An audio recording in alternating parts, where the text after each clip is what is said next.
Hello and welcome to Down to Earth with Terry Virch, where we talk about what matters down here on planet Earth. If you love the podcast, please subscribe and give us a rating.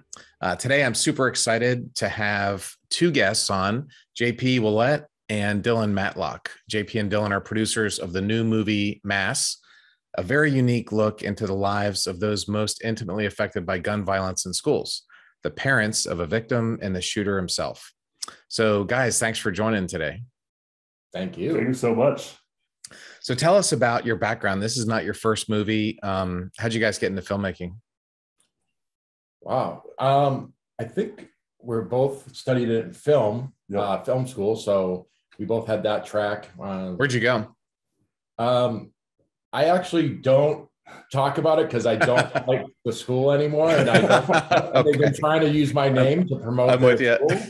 So I've kind of just, I blacklisted him out. Well, I'll jump in. He went to South Carolina. I was at the University of South Carolina. Oh, wow. I like my school. We could talk about that. I love South Carolina as well. I'm an honorary Gamecock. Yeah, there you go. Exactly. Excellent. But yeah, we've been in a while. We met doing a movie in Boston. Yeah. So and then we've been working together for almost 10 years now. And just been grinding away, making anything from small horror movies, which we love, to deep dramas like Mass and Mass is not the feel-good movie of the summer. It's it's definitely cathartic, but it's important. It was great. It's just not it's not a Will Ferrell movie. No, not at all. So we always tell people, don't forget your tissues when they when they rent it.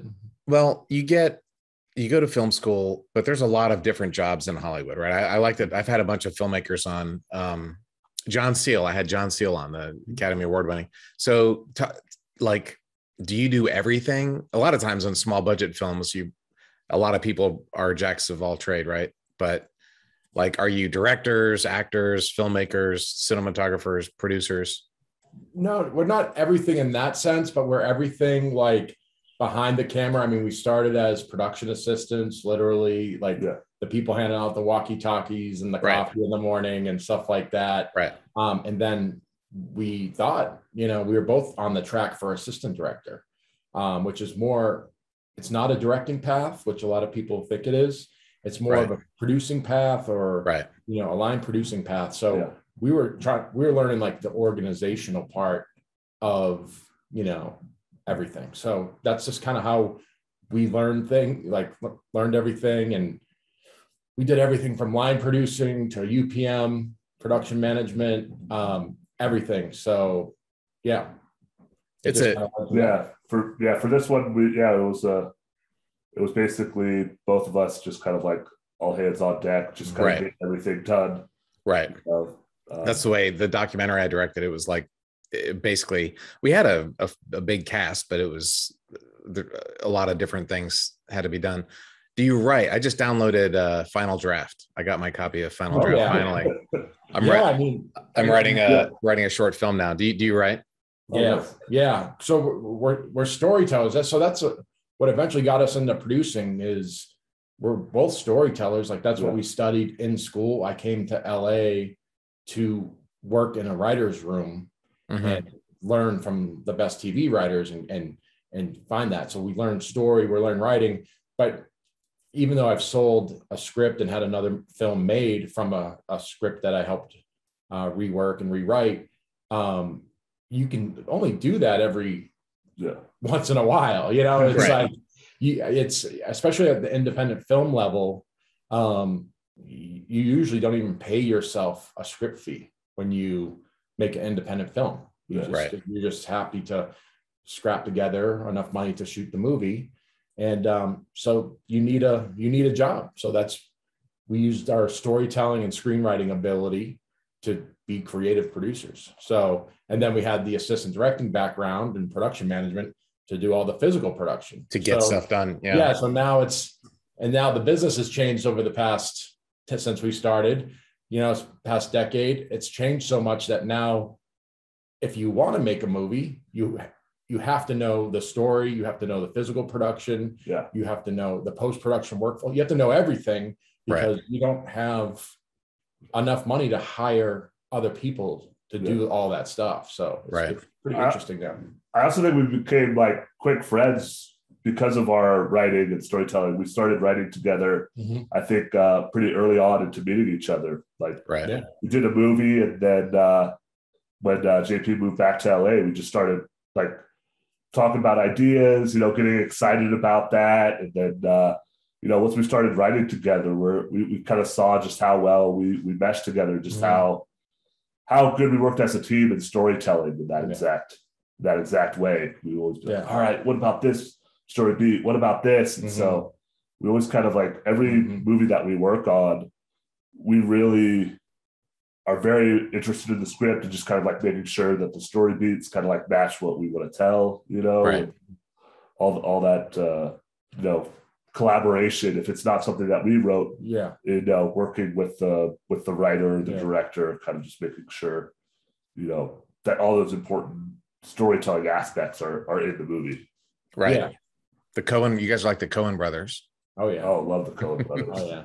Raising Arizona is like one of my favorites. Some of Mount Rushmore are my favorite movies. We love that. And that's another thing, is like just talking movies is kind of how we just talk movies, watch movies. And I can tell you a lot of good film history stuff. So movies art, like you like what you like and you don't like what you don't like. But I was talking, a friend of mine is a producer, a Canadian producer, and she's been working on this a really cool movie. I think it's going to be a big hit, but she told me she had to add $350,000 into her budget for COVID just for like the last month of production. And that is, it's not a big budget, but it has a budget. It's a probably, 8-figure movie. Maybe it's but for an independent movie that has maybe $1 million, if you're lucky, that's a killer. It is. That's one of the things we've been noticing since, because we shot Mask before the pandemic, so we were lucky. We got that done. We got it in the can. We actually had like a test screening about a month before lockdown in 2020. Oh wow! So it was shot in 19. Yeah, shot at November. October. Yeah, October, November of 2019. Oh wow! And it's just now coming out. Yep. Yeah, because we had we had to edit during do post-production during a pandemic. Right. So that slowed everything down. We had to do color correction, all remotely, audio remotely, have a 1 day a week session where the director could go in and look at stuff. And it was the very, first 6 months of the lockdown. Brutal. And everyone didn't know how to do the workflow that we all know how to do now, So it slowed us down a lot. And then we just, refocused. We refocused on Sundance 2021, which is in January. So we kind of slowed things down and got the film perfect and submitted to them. And just luckily, they loved it. And so it premiered in 2021 in January. And then October 2021, it came out to theaters, and that was our first theatrical release. It was pretty exciting. Oh, really? That's awesome. Yeah, and now it's like you watch it. Now it's released on Amazon and iTunes and everything for everyone to rent. While they hear about hopefully all the awards buzz for our great actors and stuff like that. Yeah. They definitely should get some awards. What's that? Oh, I was just gonna say, like, that's kind of why it came out later in the year, is because we want that kind of like award push. Our distributors, like, just how strong the performances are, they wanted us to come out later so we could be part of the conversation. Yeah, that's awesome. Well, I contributed my $5.99 on watch it. Hopefully that helps for the above the line guys. Amazon probably gives you 10 cents out of that or something. It's brutal. We're figuring all that out now. Yeah, exactly. It's brutal. Yeah, so let's talk about the issues, because you like to do movies with issues, like we talked about, or horror, which is cool. There's issues there, but gun violence is what this movie's about. And so, I have kids. They know, they learned run, hide, fight. Where I live in Texas is right down the street from Santa Fe. My kids grew up playing sports with all those kids, and the shooter went in and killed a bunch of kids. like this is just part of the conversation in America. I think there's 200,000 or more. There's hundreds of thousands of American kids who have been at school the day somebody got shot. Like the impact on this is massive, and, going on and on and on. Is there something, I know for me, having a kid at their school shot himself and killed himself. So it became very personal for me just as a parent. But was there some reason that you got into this, or you're just aware of the issue in general? Yeah, I mean, it's just unavoidable. Like now, being an American, it's just part of our culture, which is like extremely unfortunate. And that's what happened with the writer director Fran, who he spent 4 years doing research. He just got almost obsessed about the topic. He just got so drawn in and was like, why is this happening? What's going on? And through his research, he found, that people have these meetings like in mass where they try to heal. And that's really what spoke to him as a parent, where he's like, oh my God, he's like, at least there's an avenue that the churches have these, these rooms where they put parents of, a victim and parents of a shooter to have a reconciliation, to forgive each other, to move on. And that's what attracted him. That's what brought him, right to his final draft, opened up his final draft and wrote the screenplay. So this is a real thing. This isn't just an idea in a writer's mind. This is based on real events. Yeah. Churches all around the country host these little private events, and there's a reconciliation group that that helps organize, helps connect through lawyers. It's all done through lawyers, and they sign forms that they're not going to sue each other and do all the the other crazy American problem of the other unique American lawyers. So it's like they just settle everything, and then they just go into the room, and like mass, they go in and they heal together. And that's what does mass mean, by the way? Is it mass shooting or like religious mass? Yeah, I mean, it does have like a few meanings, but mass is just the conjugation of bodies. It's just like bringing people together. That's okay. The intention is, but yeah, of course it has, and we wanted it to have multiple meanings, and it does. I mean, it does. Yeah. Mass, it takes place in a church. It's called mass. There's mass shooting. There's mass, but it's also the point of the whole film is to bring people together. Right. That conjugation, and to heal. One of the things, and I want to talk all about the film, but before we get there, you didn't talk about gun control. No, in the film? No. Yeah. No, we didn't want it to be political at all. We wanted it to just be like, it's not. Yeah, no, it's not. And that's some people, I think that's why some people maybe avoid it. Like they're like, oh, I don't want a political movie right now or whatever. But it's not a political issue. It's like just the gun violence is, but the healing isn't.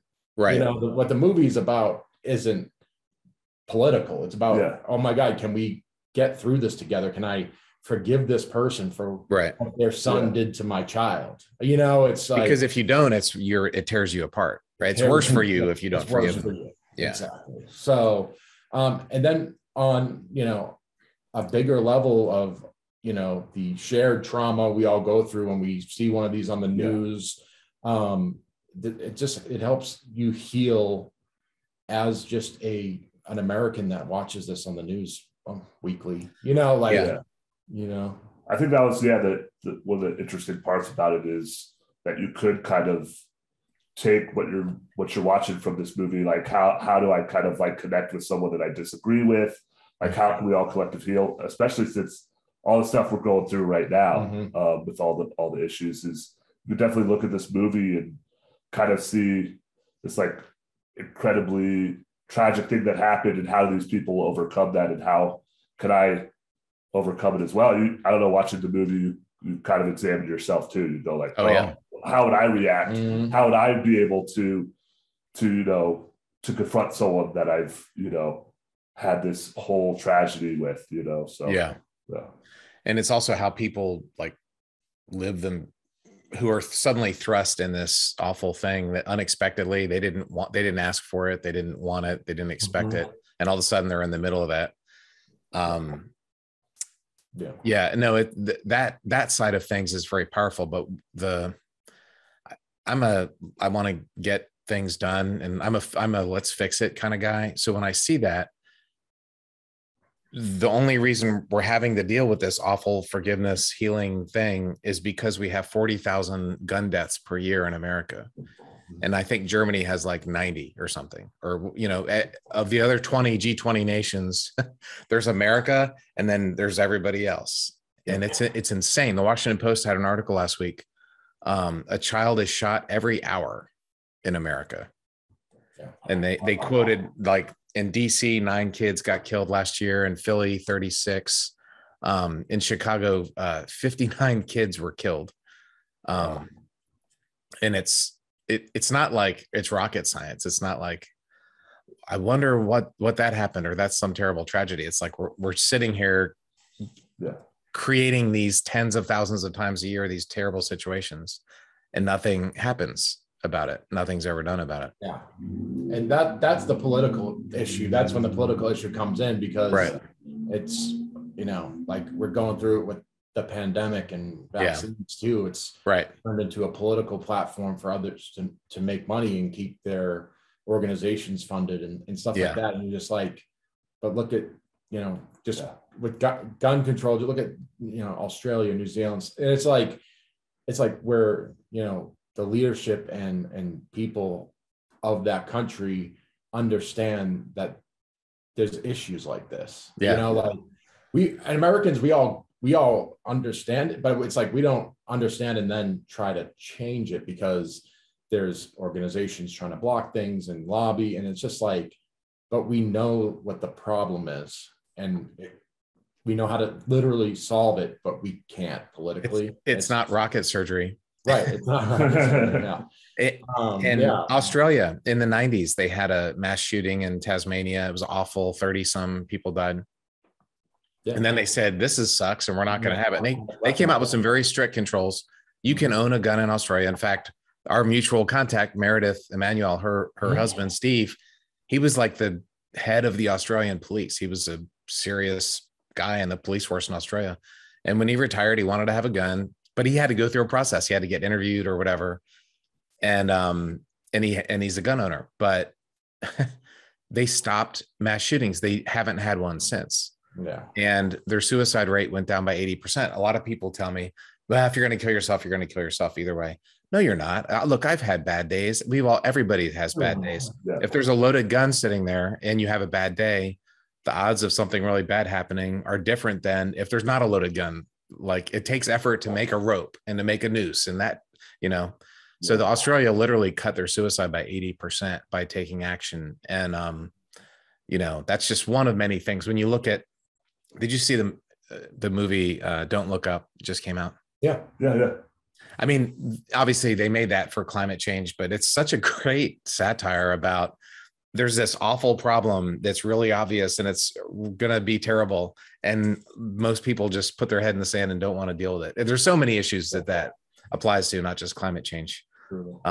And this just made me think of that. But the fact that you avoided the politics and stuff, Republicans and Democrats can both watch the movie and not get mad at all, because it doesn't. That was by design. When Fran was writing it, he's just like, he's like, I don't want this film to just be for one side. It's not a, it's not a Michael Moore documentary or something. Yeah. It's a film for everyone to understand the healing process of what we go through weekly in this country and what these parents go through. Like, we're hurt when we watch it on the news, but we get desensitized and, and things like that. But there's real families dealing with these conversations every day. 100%. The thing that really, one of the many things that hit me, they were talking about the details of the actual shooting in your movie. Mm-hmm. And I remember thinking, police learn things about, you were talking about, it was awful, but they're learning so many details of how to do their forensic investigation that'll help them in the next shooting. And that the thing that's terrible, there's going to be another shooting. There's going to be another school where somebody comes in and kills kids. Like, this is the world we live in, and we literally do nothing about it. This is what it really gets me. This is an issue that's gets me fired up. Yeah, same here. Yeah. So that the actors were great, and I didn't know any of them, right?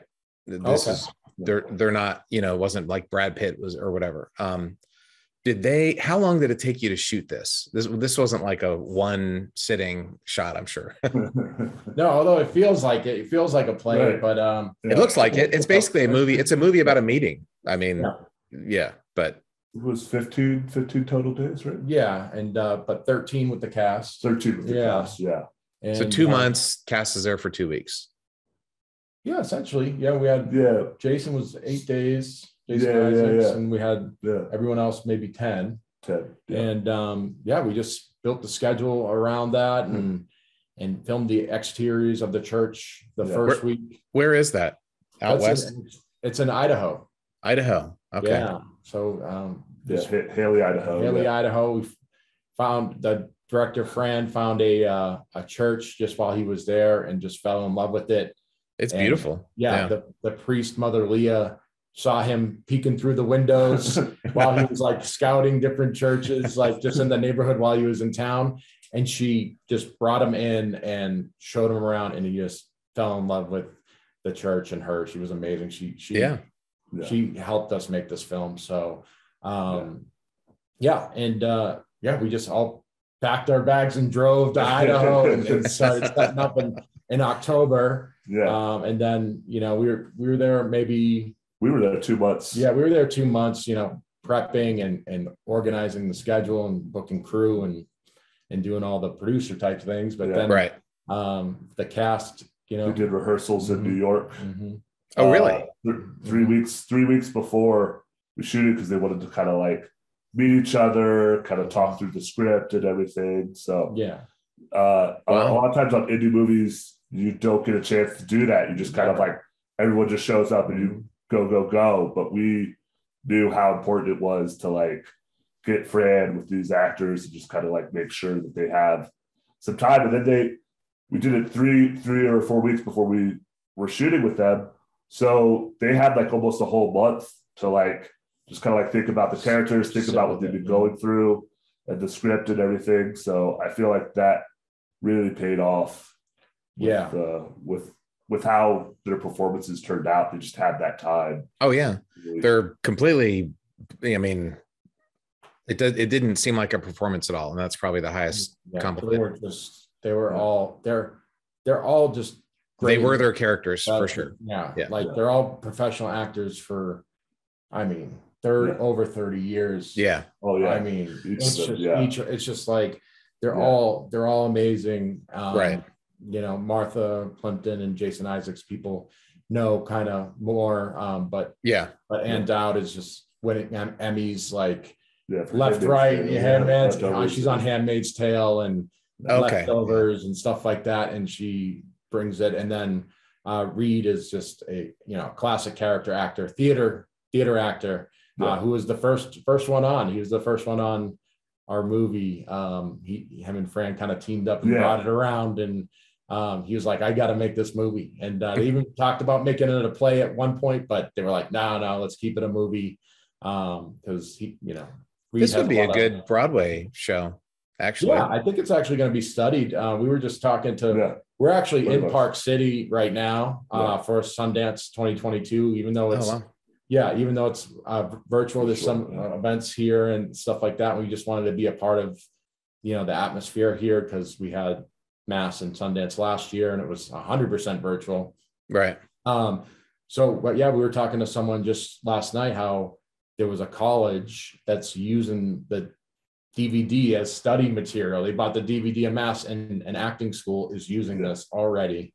And that's what I think it is. I think they'll take the section of the chat, it's a 76-page scene with the 4 people come together. I think that will be studied in colleges and acting classes for quite a long time. It should for sure. I could see that being a play though. I mean, that could just be I do too. Yeah. A one act play. So the the question I had was, did they memorize the entire conversation? Like as an actor, actors are amazing, the talent they have. I've done like a few really small minor things on a short film, and like it's not, there's a reason why they're stars, or why there's so few stars, because that is a talent that they have. But did these guys memorize that whole conversation? It sure feels like it. Yeah. Oh yeah. Yeah. And I think that's a testament to them. They were, it's called being off book for, theater actors, and they were off book. Yeah. Day one. Well, probably the most prepared cast I think I've been doing it for a long time. Yeah. Probably the most prepared cast we've ever worked with. They were just amazing. Just we'll get in, get them through makeup, get them on set. Right. We would shoot for about 10 hours, Yeah. Wow. That's a long day. Yeah. It's actually shorter than it's a short day on a film set. It's usually like 12 or 13. Yeah. Most. Right. Yeah. And then they would go back to the hotel and with Fran, and they'd have dinner and talk about the next day's work and just go through it, and did you film it in order? So the movie goes, for those who haven't seen it, and you need to watch it if you haven't seen it, but it's like this awkward set of parents are getting introduced and small talk, and then they start talking about stuff, and then it gets super intense. So did you film it in that order, or? We shot the room was shot in order. So the conversation with the four of them was shot in order. We would do about 8 pages a day, and then 8 pages a day. Yeah. And then which is a ton for actors. So roughly 8 minutes a day. Well, for they say like a page is a minute. Is that right? On screen. Yeah, for sure. Yeah. So, but we bookended it. We started because we were waiting for cast schedules and stuff like that. We shot the beginning of the movie and the end of the movie first, and then we went into the room and just shot out the room. Yeah. There's a fence with a little red ribbon. Is that the school in the background? Yep. Okay. Yeah. And is that like, did something happen there, or? Yeah, that's kind of represents. Spoiler alert. Yeah, that kind of represents, that piece of ribbon's an old piece of, police tape or tape that keeps you off the property, and it's been there for years. And, the couple, it's about 6 years after the shooting, and that piece of tape is still there when they pull up.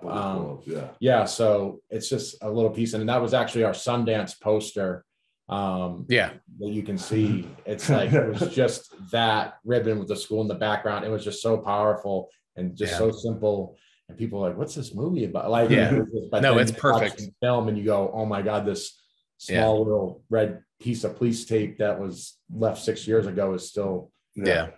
It's just, it was just the school. Nice. I mean, I was guessing those were like the football lights, but it also could be a prison.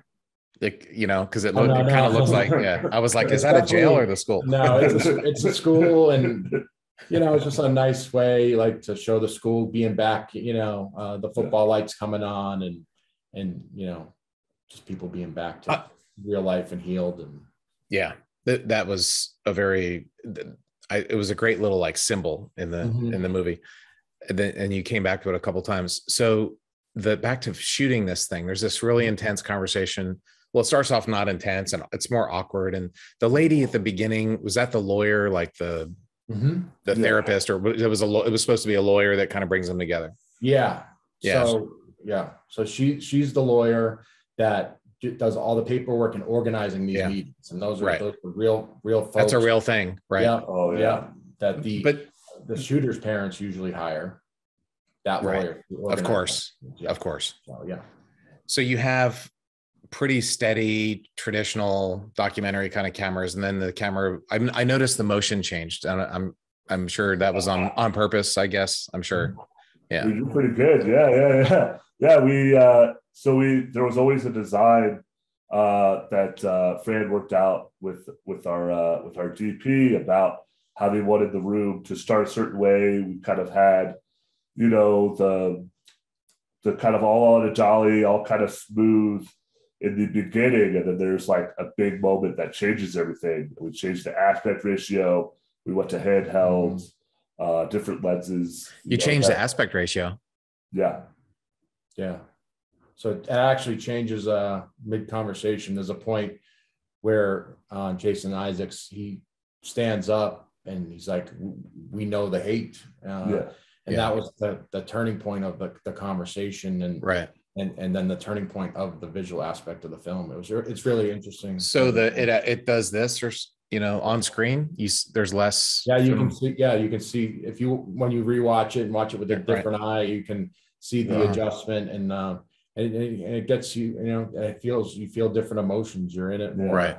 Yeah, you're in it, so you kind of you may not be like, oh, that's an aspect ratio change, but you definitely feel it. You definitely feel like you said, there's something different. There's something different about how. No, you're right. I felt something different. I just didn't know. I'm watching on TV, not on the big screen. But so and then it gets intense and there's some motion. Is that handheld?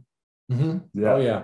Okay. Yeah. Then we started bringing the audience in, because you just want to feel every moment. You bring them into the beginning's awkward, and it's all wide shots, people showing up, like you're distant, and then you're getting drawn in and in closer to the conversation, these feelings, and you're just you're just a wreck by the time the movie is at that point. You're just in tears. You can't see an aspect ratio change when you're crying. It's an old Walter Merch trick or something, so it's like, go ahead. I want to talk about the lighting too, because lighting is super important, right?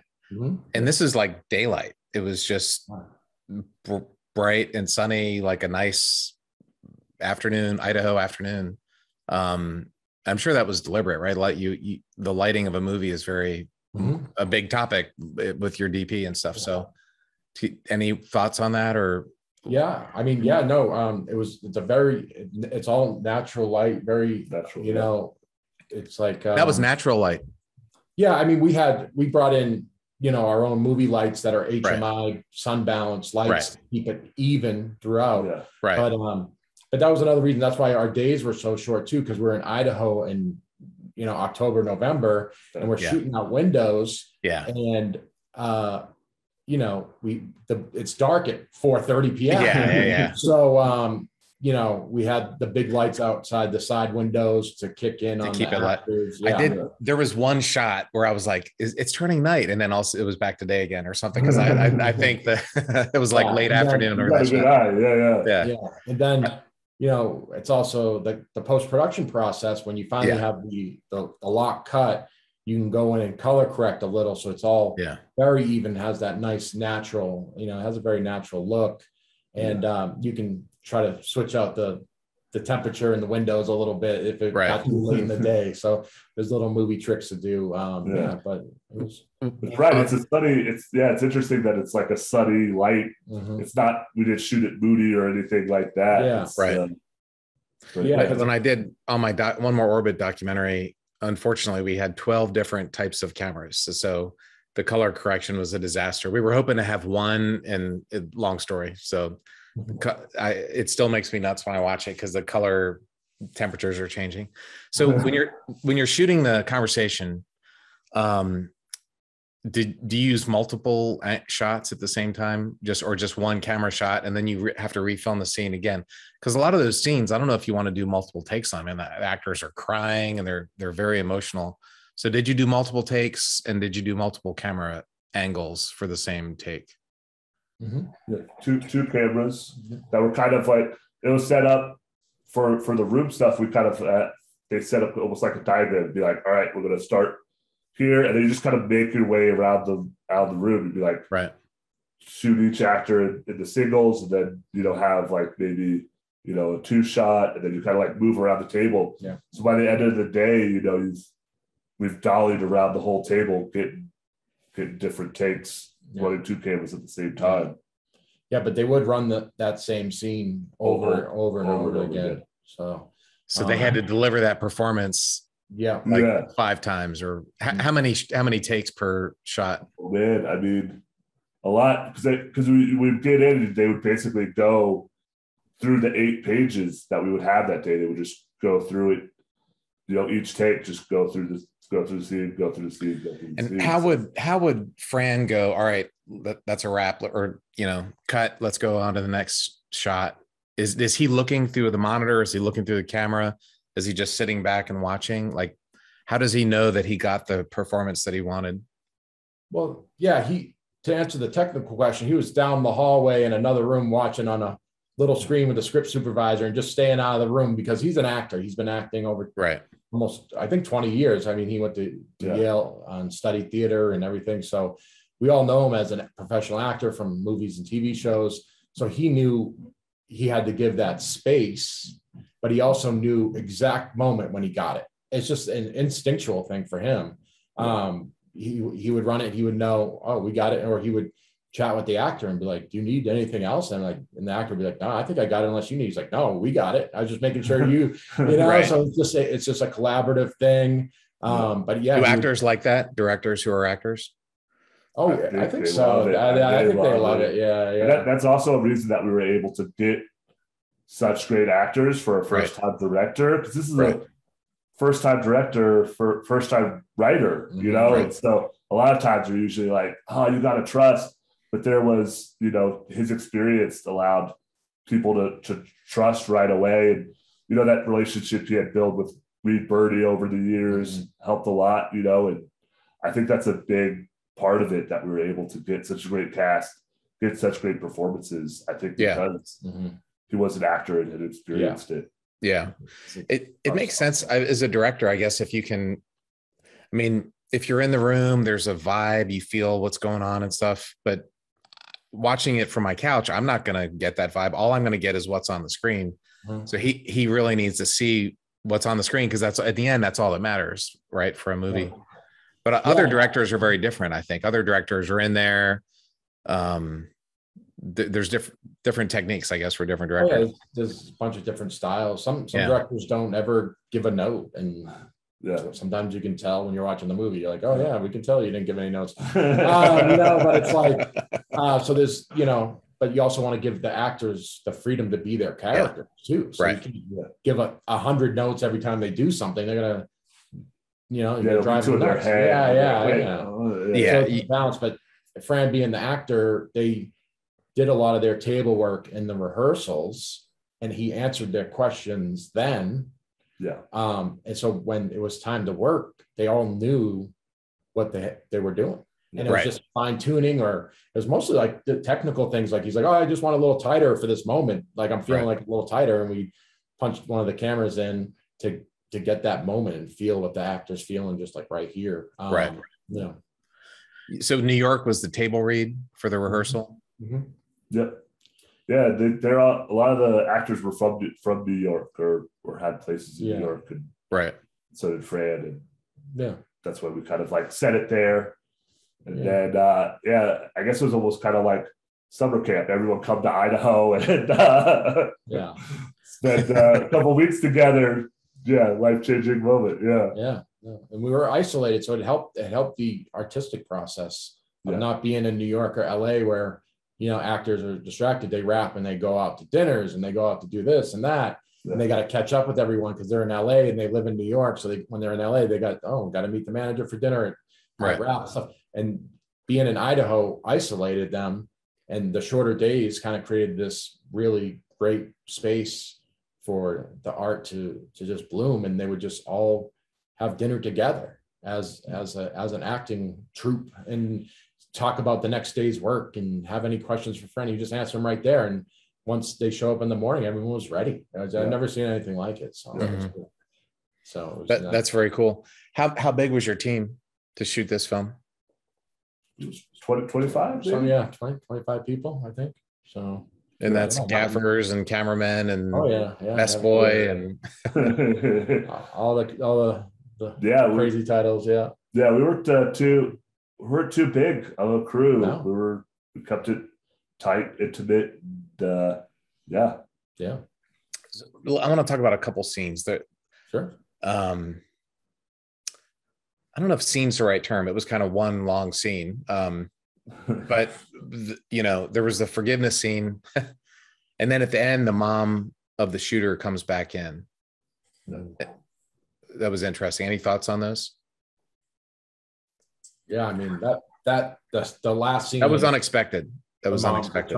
Yeah, completely unexpected. And sorry for the spoiler alerts if you haven't seen the movie. Completely makes the movie. It makes the movie whole. Because it's like the previous scene is like there's forgiveness, there's that, but there's one character they're holding back still. There's a feeling of like holding back, and I think a lot of audience members have talked to us about, because there was like some talk where some people are like, do you want to cut that? And we're like, no, we can't cut that. You got to have that moment where she comes back and you're able to have that cathartic moment with the two moms. Like, it's, you feel like when they leave the room, like you said, it's like, are they done? They're not done. They're not fully there yet. And so I think when they do get to share that moment, it's just so powerful. Well, she's a mom.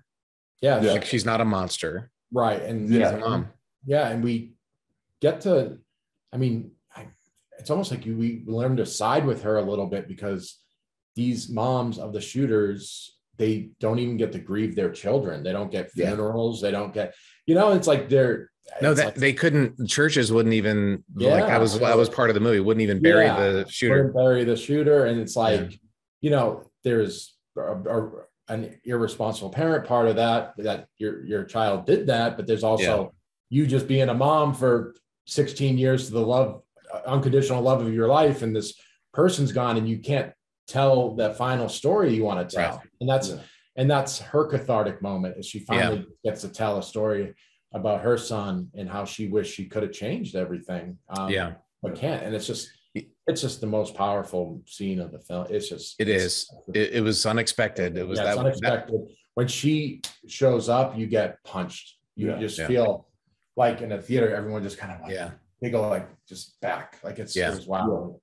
And, tell Fran good job for writing that scene in there. But when I saw that, I just want to take this movie and scream to every parent who owns guns and is a parent, like, you have taken a step on the journey that you don't want to be on. Like, well, and I'm a gun owner. I'm a gun owner. I don't want to be preachy here, but but it's interesting that you bring that up. It's like you can almost use this film as a look into the future. Do you want this to be your story? Because it's going to be hundreds of family stories in America. It's a physics problem. It's not like we were not going to be shocked. Oh my God, there was a school shooting. It's going to happen again. So do you want this to be your story? That's interesting. It's like, do you want to be this parent that's responsible for this because you didn't have locked up guns and you didn't take your child's mental health seriously? Maybe there's some folks that watch this movie that are gun owners, like, you know what, we got to change the code. Our son knows the code to the gun lock because he goes shooting with us, right? And that's not what we're trying to say. We're not trying to say, take what it's like. I'm saying be responsible, get mental health checks for your teenage, especially teenage boys. It's like it's like we work against that. This is a teenage boy problem. And our society is set up. It's a white teenage boy problem too. It's like we have to, we're raised almost in a bubble. Shooting happens to all races, but the school shooting is white. The gang shooting that's another thing.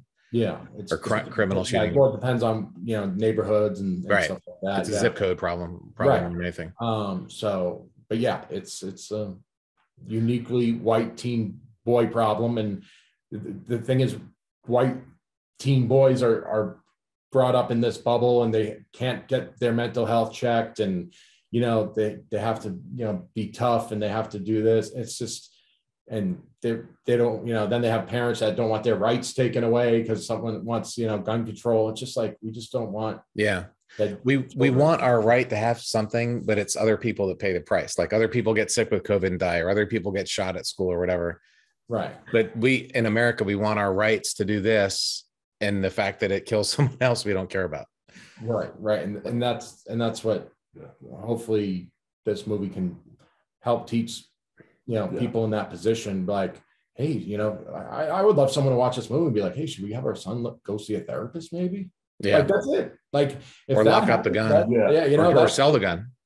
Yeah. Be like, oh, we don't really need this, right? And the parents talking, they go, no, let's get rid of it. And let's get our son into, a program and have him talk things out. Like, there was just the shooter in Detroit in Michigan, and the parents were bragging about, I got my kid a gun, I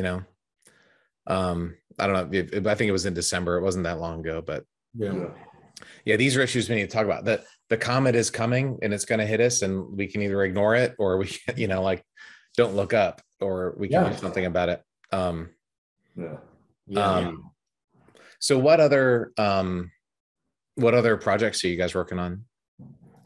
Well, right now we just finished another kind of social impact film. We love movies with a message, and speaking of mental health, we did a film that kind of looks at suicide attempts and the suicide culture of young men. And it's called Little Brother. It's a nice small little road trip movie about two brothers after a suicide attempt, and it's another cathartic piece of art to deal with a very heavy problem. So another feel-good movie.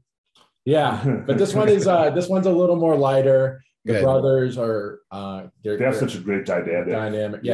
And the story's just so weaved. It's you get the funny parts, and then you get the drama, and then you get the really heavy stuff. And and you just go on this journey with these two guys, and it's just it's a nice little film. So we just wanted to keep focusing on projects like this, because like you said, it changes the audience. It does. That's what our job is. Our job is to find scripts. We get scripts every day, and we're just like, oh, no. It's like, it's like when something like changes us after you read it. Like when, I read Mass, it's like I was changed. I knew how to make it. And when Dylan found Little Brother, someone sent it to him.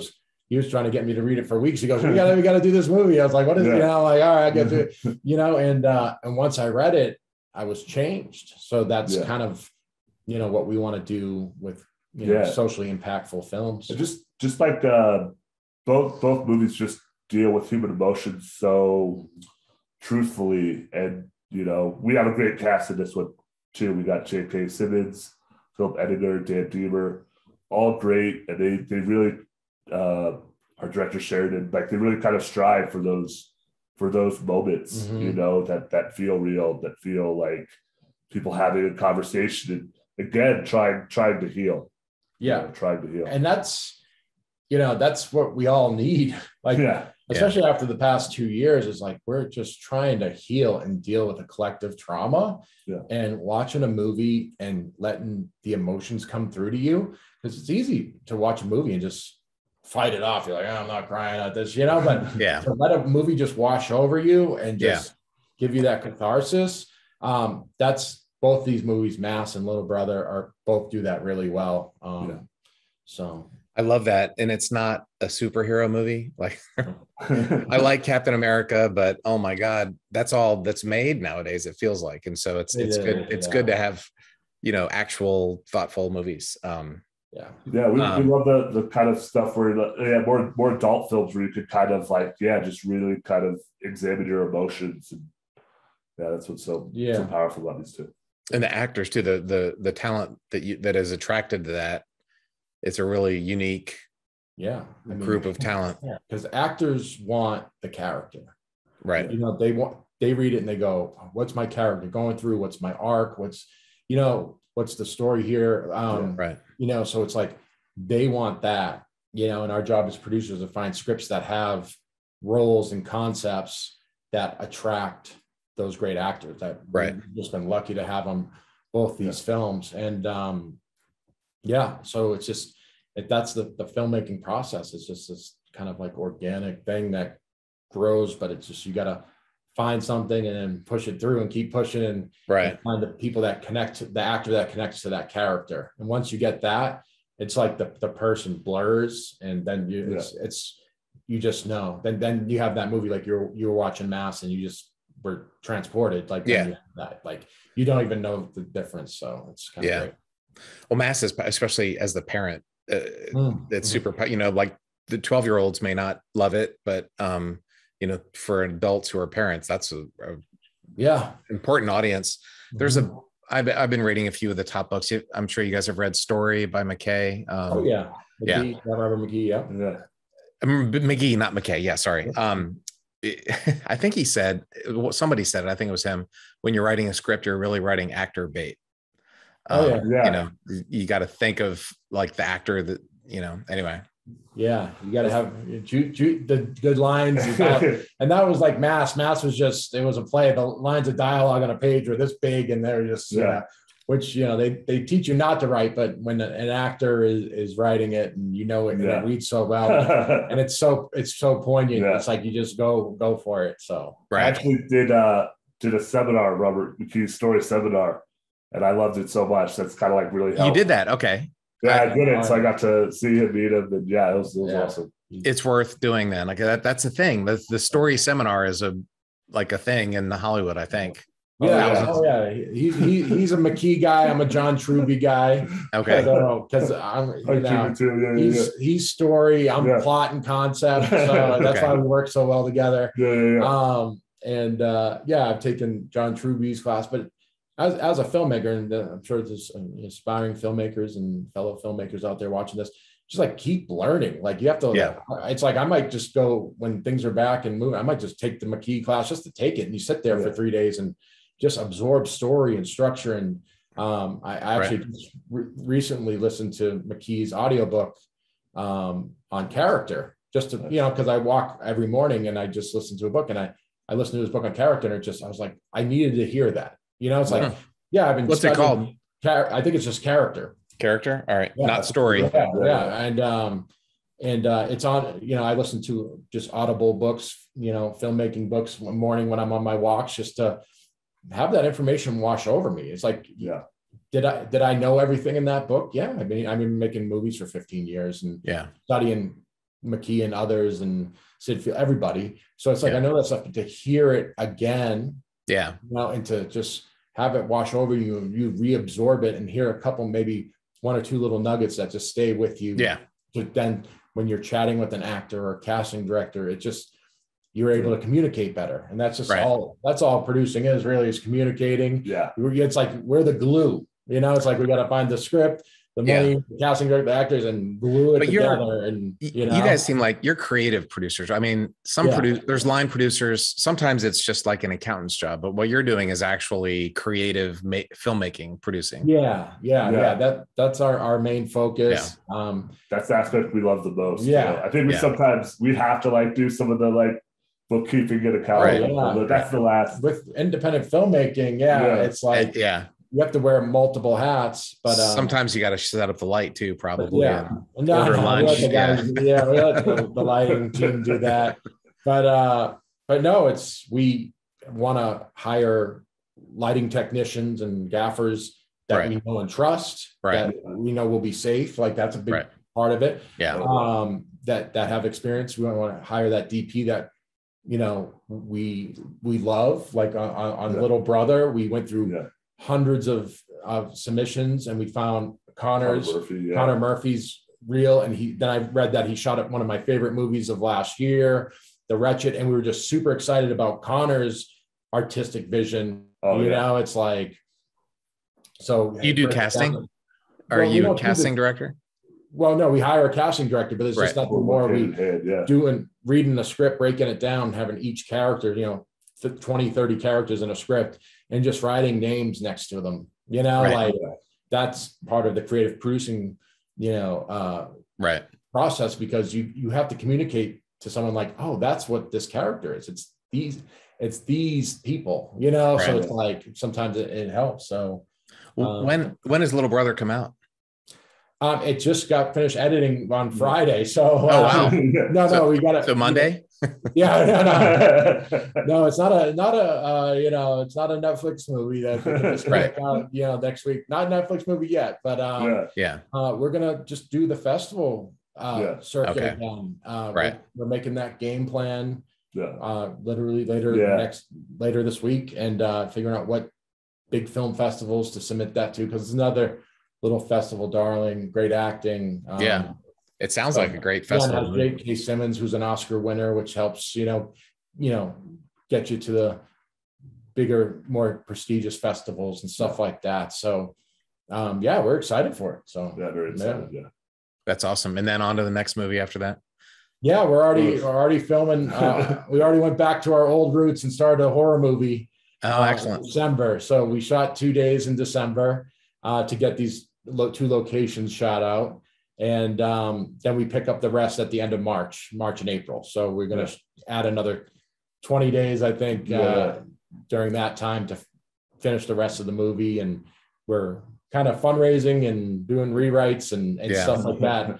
So we're getting back to our roots. It's a pretty big horror movie, so we're pretty excited about that as well. Amazing. Yeah. I've probably got about 10 different ideas. When we finish the podcast, I'll share some ideas with you. Also, if you're walking, I got to get you the audiobook of my How to Astronaut. Oh yeah, I'll get it on Audible for this week. I'm on my walks for sure. Read by the author. All right, nice.